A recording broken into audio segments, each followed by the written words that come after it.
You're invited to Australia's only fitness and recreation industry technology summit in Sydney on July the 21st and 22nd. Now, this is an amazing summit and we'll have 4 keynote presentations, 3 TED Talk style presentations, 2 panels and 2 workshops. Plus, there's a gala dinner with the first ever industry awards for technology and another keynote from the inspiring Amanda Stevens called High Tech, High Touch. You can register now at fitnessindustrytechsummit.com.au. Now, one of those workshops is all about your digital marketing strategy. And our expert is the general manager of LT Network, Rachael Dao. Did I say that right, Rachael? Close. Dao. Dao. Almost there. Rachael Dao from LT Networks, who do a bucket load of stuff in our industry already around digital. And Rachael, the brief that I've given you for the workshop is, which I don't know how you're going to do it in 90 minutes, by the way, a digital marketing strategy. So not focusing solely on Facebook ads or solely on Google or paid ads. What are we putting on our socials? It's just so all encompassing. I don't know how you're going to do it, but so what are you going to do? Look, it's a lot when it comes to digital marketing, because I think when we look at digital marketing, we started in a space about 10 years ago where it wasn't even considered within the fitness marketing space. It just wasn't something that we did. It was everything was offline. And then you fast forward to say 6 years ago. And I remember bartering with a client for $100 just to do a boost post, because I said, you know what, we can get some results here. Everyone is on social media and you need to be here. $100, he ended up signing up, I'd say 20, 30 members. And that was a time where we were getting $2 leads. That's no longer the case. Like you mentioned, it's not just Facebook now. We fast forward to 2 years ago, just before COVID, and that's when fitness clubs, fitness studios, they just started running advertising consistently. So, they went from short spurt campaigns to consistently running advertising. Come COVID, there is everyone and anyone who's a digital marketing expert. They're flowing to all these channels, Facebook, Instagram, Google. They're running their advertising, and that's increased all of our costs. So when it comes to fitness marketing today, there's so many things that you need to think about. You need to think about your Google My Business presence. That is your digital storefront.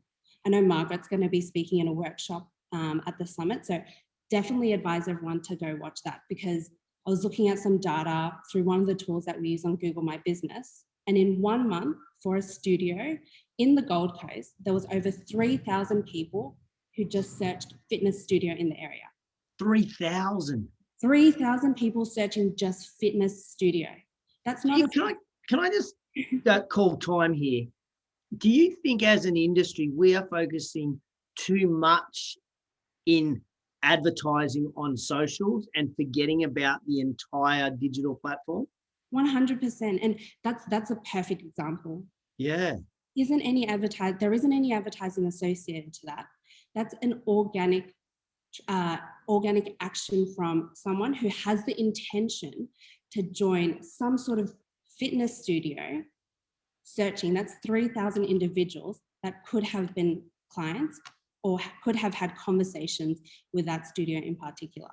So when you think about that, Google My Business, 3,000, you look at Facebook and Instagram organically, not just advertising, and you can attract so many people. I was actually listening to an organic content podcast, and one of the things that I also get behind pretty aggressively is every studio, every gym needs to have at least some sort of organic presence that is true to themselves, that is true to their manner and true to how they speak, because social media is for social purposes. You're not there to pay someone to speak like you don't speak. because then it's not organic and that's not how they're going to engage with you. If you have a certain level of great organic content, that will then help to boost that advertising layer. So you're not always just relying on paid ad spend. And then when you're running all these great organic pieces of content, you tag on top local campaigns, which is a product of Google. Outside of search, what it does is with lower budget campaigns, with storefronts and local campaigns, you have the ability to show yourselves and advertise on Google Maps and YouTube and display and search. So put a little bit behind local campaigns, because when you're creating that organic, it flows into people seeing what you're doing, getting exposed to what you're doing. They're going to start to remember that. And that's when recognition and recall falls into place. And then when they have the intention to actually join something, they're no longer searching fitness studio, they're searching your brand specifically. And local campaigns will help to tidy up that traffic, bring them specifically to you. You're paying less because again, they have the intention, and you're signing up members at a much more cost-effective manner. So I mean, in that space alone, I've mentioned Google My Business, Facebook, Instagram, organic. We've obviously got the paid for them as well. You look at Google advertising and you look at their products such as local campaigns, and that's, you know, a whole suite of products in itself. And then you look beyond there when it comes to digital marketing, and it's so important to complement offline and online. I know we've spoken about this before, and little things that you do offline. The client I was talking to is sponsoring a soccer club, handing out water, bananas, they're doing competition on the ground. I said, how are you inviting people down? Because yes, you're putting in so much effort into this. How are you showing it off online, and how are you complementing it? Because a little bit of effort can turn into a lot of return. So that's a little snippet of what I'm going to be presenting on, what I'll be running everyone through and putting together in a workshop, so everyone can walk away and have, you know, some solid information to look at and some solid cues to be able to say, hey, look, what's going on with this? Look, I really love that. And I just think as an industry and many owners, we've gone away from a strategy. Do you see a lot with your clients? No, let me rephrase it. With people who aren't your clients, who then become your clients, their strategy is this kind of this month to month, this is what I want to do type thing.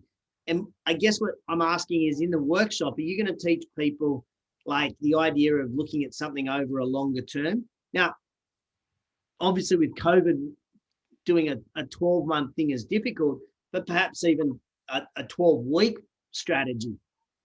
Yeah, 100%. So one of the things that I always talk to my clients about is being agile with your strategy, but you need a strategy long-term to be able to achieve results.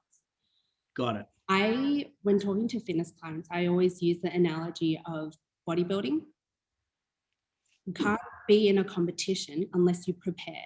And you're preparing everything in your life to get to that one point so that you can show off your achievements and you can get to this target that you want. In the same way, it's exactly the same with marketing. With so many tools in an integrated marketing campaign, you need to be able to place yourselves in the right place, but also take advantage of all the activities that you're putting out so that you're not doubling up. Honestly, when you mentioned, you know, do some of the clients that come in to start working with us plan ahead? Do they even do week by week, or do they do month to month? Some don't even do day-to-day planning. Some of them say, hey, I need to put a post out. I need to get a bit of engagement. I need to get some traffic. They put a post out and they're not looking at what is happening, and they're not piecing these things together to take advantage of what they're doing. I look at some of the data. Actually, I was looking at one of the pieces of data from a product that I use on Instagram for one of the studio-based clients in Brisbane. Their most engaged Instagram period throughout the day is, and no one will guess this because everyone assumes it's at night, it's somewhere between 7 and 8. Their highest was 9 a.m. on a Monday. No way. Yeah, second highest was 11 a.m. And then third highest was somewhere along the lines of 2 p.m. Wow. So then when we're looking at that data, it's saying on a basic level, you're scheduling out your content at 8 p.m. on the assumption that everyone is engaging then. But then not, how are you looking at your data and how are you planning forward for the next 4, 6, 8, 12 weeks? If you can plan ahead your content, and I say this to all my clients, sit down, plan your organic content, because that's where it starts. And that's when you're planning your in-club activities, your in-studio activities, your offline events. Plan your organic content for the next 4 to 8 weeks. Definitely be agile where you need to. I mean, Yep. we're stuck in lockdown at the moment. So if you need to be agile, be agile, but have these things in place so you know how you're going to communicate to your customers. You know how you're going to create value.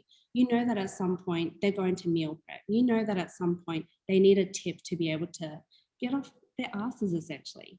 Yeah. Put your organic content out. Look at the data that you have, because your data is a wealth of information for you specifically, and leverage off that and plan ahead. Once you've got your organic, then you bump it up with a bit of ad spend. And those two will work in combination with each other to get you your leads. Once you've gotten the leads, again, look at your data. I talk a lot about iOS 14 at the moment because everyone is anxious about what has happened. CPM has increased. We're looking at our 24/7 clients specifically, and we can see that the CPM in Northern Territory has increased by about 45% since the start of the year. Whoa. Insane numbers, but bringing back to it, look at your data, because even though it's increased, how is it affecting your bottom line? Are you getting more qualified leads? Yes, you might be getting less leads, but is your conversion rate going up? If your conversion rate is going up and you're still bringing in a great number of members, you're still hitting your targets, don't be thrown off by the increased CPM. Look at how this all flows in together. Don't neglect the end data, because that's where it's impacting. Yeah, I love that. That's great insight. So in the workshop, will you have like screenshots of where people can actually see that data? Yes.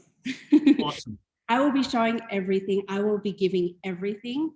I encourage the guys within our agency to share this type of data, because everyone needs to know this. These are things that we can all work on collectively together, especially in the fitness industry, to be able to leverage off each other. At the moment, it's not what it used to be, where it's a matter of, do you go to a gym or not? Do you go to a studio or not? Now it's, which one do you go to? And if you go to one, do you go to another one to complement it? Do you go to a 24/7 and a studio, because you can have some lone time, but also go to group training?